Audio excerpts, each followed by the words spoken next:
Hi everybody, it's Gigabeef here, and today we're going to be talking a little bit about how to make money in Escape from Tarkov, but maybe not in the way that you might think. So I've been wanting to make this video for a while because I spend probably too much time thinking about how to break down the fundamentals of pretty much everything into its core blocks so that we can understand exactly what these things are from the ground up.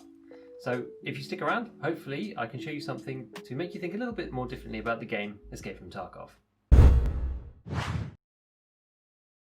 So this video is not really about the process of making money per se, but it's more about the theory of the game as its general framework, why certain things work, why certain things don't, and why we get frustrated, like getting one tap to the motion when wearing 500,000 rubles worth of gear. To start from the beginning, and to state the obvious, Tarkov is not your typical FPS. The aim of Escape from Tarkov, or the aim of a player in EFT, is to make money, right? Is to be as rich a player as you can. That really is the driving force behind Tarkov itself as a game. The main thing that makes Tarkov stand a little bit more differently from other FPSs is the game outside of the game in terms of decision making and trade-offs that you need to make.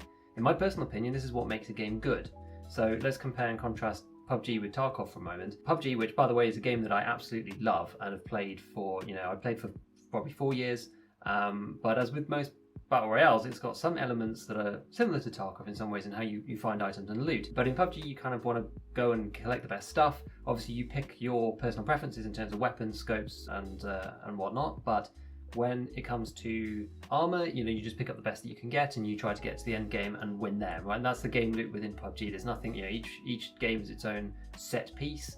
And outside of that, there is nothing except for thinking maybe about tactics or whatever. But there's no game outside of the game. And so there's some limited decision making here. Tarkov, on the other hand, really makes you think about every kit that you run, right? So first obvious point is that when you die, you lose everything.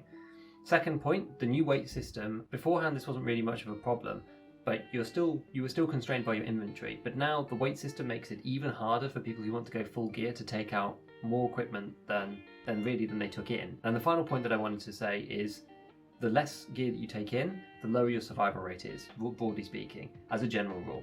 So if we think about these concepts from the beginning, I would say that second weapons is a prime example of this. So if you take in 2 guns into a raid, you then can't take another gun out. So if you only take in 1 gun, you've got a spare slot. The second weapon slot is very valuable because it doesn't actually take up any room in your inventory, right? It's like a TOS takes up the same amount of room as an M4 with all of the gear and the suppressor, which is super long with the longest barrel. So that second weapon slot is super, super valuable. And if you take in a second gun, you can't take another weapon out. And so that will hit your profitability versus another player who only brings in 1 gun. So what we're really talking about is 2 opposing concepts. We're talking about survival rate and how your gear value determines this. And secondly, we're talking about the amount that you can loot in a successful raid versus the gear value that you are running. So how much can you extract with if you've brought in a certain amount of gear. So here, we're going to make a quick assumption and decide that the more expensive the gear that you have, the less than you could take with you based on what we were talking about previously. This is not quite true because if you've got more stuff and a more expensive kit, then you're probably going to have a bigger bag and a bigger rig. But with the weight system kicking in, it makes it much harder to successfully leave with these loadouts anymore. And also, if you have a very successful run, you're probably killing PMCs anyway and taking their stuff, which includes said bags, vests, etc. So even if you're a low geared player and you kill somebody who's got all the stuff, then you're likely to take their things and be able to carry everything out because they've got big bags and everything like that. What we're going to do now is we're going to quickly jump into some charts and have a quick look at the theory in a very, very basic, slimmed down way, but just to try and demonstrate some points about how this might work. So we're going to look at a few charts just to demonstrate the point. The numbers I've made up here because I don't know what the averages are, but for those of you who don't know me, I am a big fan of Excel, so that's why we're going to be having a look at the free version Google Sheets. I just find it personally is just the easiest way to display certain pieces of data and that kind of thing if we're looking to do something a bit more in depth. So let's take your average hatchet runner. So here, the first column I've got, which is our gear value, and that's taking your average hatchet runner who's trying to play like a 0 to hero type game.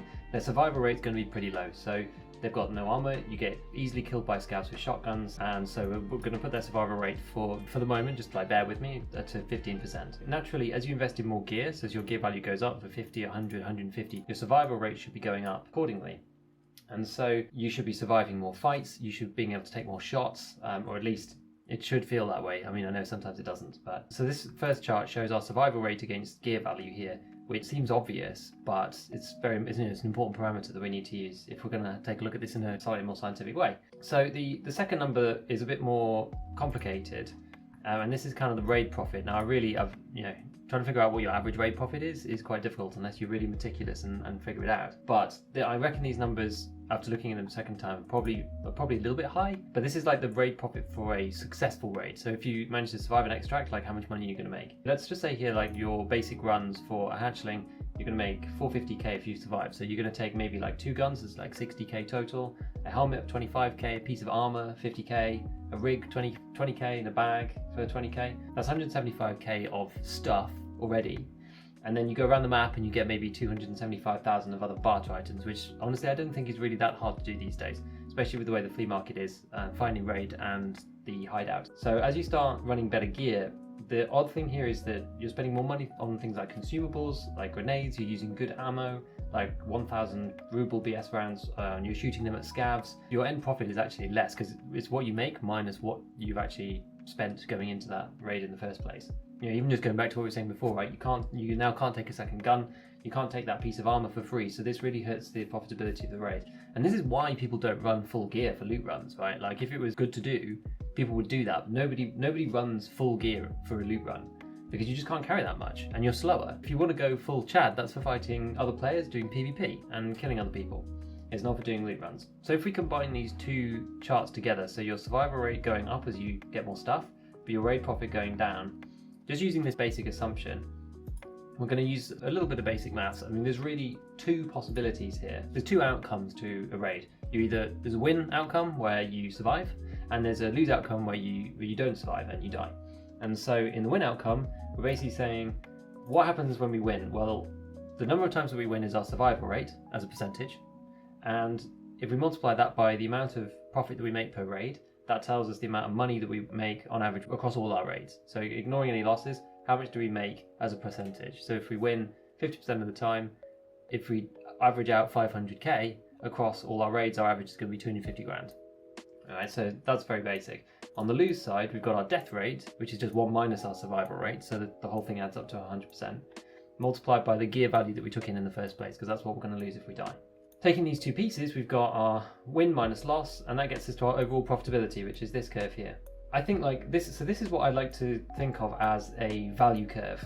So buying a few items at the beginning dramatically increases your survivability, which dramatically increases your profitability, because our chance of success goes up so much and we're looting decently. Effectively, the increase in our survival rate is outpacing the decrease in loot, and so is making it worthwhile. As we add more gear to the pool, we quickly start to lose money instead, because our wins don't make up for our successes, right? If our kit costs twice as much, we need to survive twice as much in order to make the same amount. Typically speaking, this just is not the case. You all know it, right? There's a lot of the time when you either get shot by a Mosin or someone has an M1A, and it doesn't really matter what you have. If they're shooting you with M62, you can be running slick and all the best stuff in the game, but they're going to kill you anyway if they get their shots off. So sometimes the gear just doesn't save you. So the exact numbers here, I think you should just take with a pinch of salt, but I think it goes to demonstrate what we want to show, right? This is precisely the reason why I don't like top tier helmets personally, because I think they're so incredibly overpriced versus the cheaper alternatives. For the incremental increase in survival rate, which is this here, right? This tiny increase, or this tiny increase in survival rate, and you're paying what, 150,000 rubles for some of the top tier stuff? Like it's crazy. And so they really have to do so much work to pay themselves back, and I don't think it ever justifies it. So I think this is kind of an important point that people talk about sometimes, right? And that is that just because your survival rate is going up doesn't necessarily mean it's a profitable decision to run that gear. So, when people say, oh, why aren't you wearing this helmet, or why aren't you doing this, that, the other? It's like, yeah, maybe my survival rate will go up by 3%, but the helmet costs 200k. It is not worth it, right? That extra 200 grand versus 3% of the time I'm going to die to a headshot rather than not die to a headshot and lose the rest of my gear. It doesn't make up for it. And so from an economics perspective, is not worth running that helmet. That being said, it is unarguably more fun to not die. So I'm not saying don't run the good gear. Just be mindful that if you do, that this is the kind of thing that you're entering into. You're probably not going to be making money doing it. Chatting up is exactly that. You're running top tier gear to kill other players and PMCs, get into PvP fights and have a lot of fun.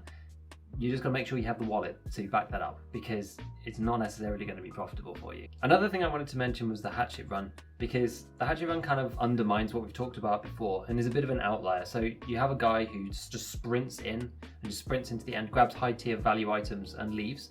Their survival rate, like if they don't see anybody or they use the stamina stim or something, like they're probably not even going to see anybody. Their survival rate is higher than what we've expected before, what we've predicted on the chart. So, they're a bit of an outlier. And another obvious point is, if you set the survival rate of all of those different categories to 0, I mean, obviously the hatchling is the only one that doesn't lose money because it doesn't take anything. So it's an obvious point, but it's an important one for seeing why people actually want to do this. The new find and raid mechanics have really put a dent in the hatchet running in general. The fact you have to survive, or you have to stay in raid for 10 minutes, or you have to get a certain amount of XP. But the point remains that running hatchet is still one of the most profitable ways to make money in Tarkov to this day, because of the way that the loot works, the static spawns, etc. But the thing, for me, I find this playstyle just incredibly boring, so I just never do it. It just undermines the whole point of me playing the game, right? If I just want to go in to just grind cash, I don't really see, I just don't want to be playing that game, right? I'd rather be doing something different, grind money slower, but actually be having fun and enjoying myself, right? That's the whole point of playing Tarkov. I probably wouldn't even be doing it if it was 5 times more profitable. The only time that I do the hatchling runs is if I'm running some particularly irritating quests and they're super, super difficult and you have to go to a place that's very, very stupid. The middle of woods comes to mind for these, because in my right mind, I would never go to the center of woods. Why would you go into the sawmill? There's really no reason. There's no tactical reason to go in there. Everybody's looking in there, and unless you're trying to loot Sturman or something, like, it's just crazy. So that's the only time that I would ever do it personally, because I just find it really boring otherwise. So naturally, with any topic, there's so much to talk about here. We've taken a very simple approach to look at the way that the game works, but I think there's a few other things that you should take into account and consideration, which aren't in the mathematics necessarily. First one being insurance. So if you're taking a budget kit in, you're much more likely to get it back, because people aren't really going to be taking stock AK-74s. You might get them taken occasionally, but if you're running like a full thick boy gear, like an M4, and it's all modded out, whatever, like if someone stumbles upon that, you can guarantee that they'll be taking that gun. So this actually pushes the argument even further for the budget runs, because you're going to get your stuff back half the time, and even if you don't necessarily want to run it again, you can still sell it to the traders and you can get 40-50% of your money back. So this kind of boosts the players who are running in the 50 to 150k range in terms of gear. The second thing that I want to talk about is solo versus group. Group players have such an easier time when it comes to the economics of Tarkov. If you're on your own and you die, you lose all your stuff and there's no one there to help you. And if you're playing against one other person, they can come and take your gear. If you're playing against 2 other people, they can come and it's easy for them to just remove all of your stuff and you'll have literally nothing left. Comparing with if you're playing as a duo and you kill one person, they kill one of your guys, your partner sometimes will finish off the fight and there won't be anybody to loot you. And so you'll get all that stuff back in insurance, or your friend can like bring it for you, right?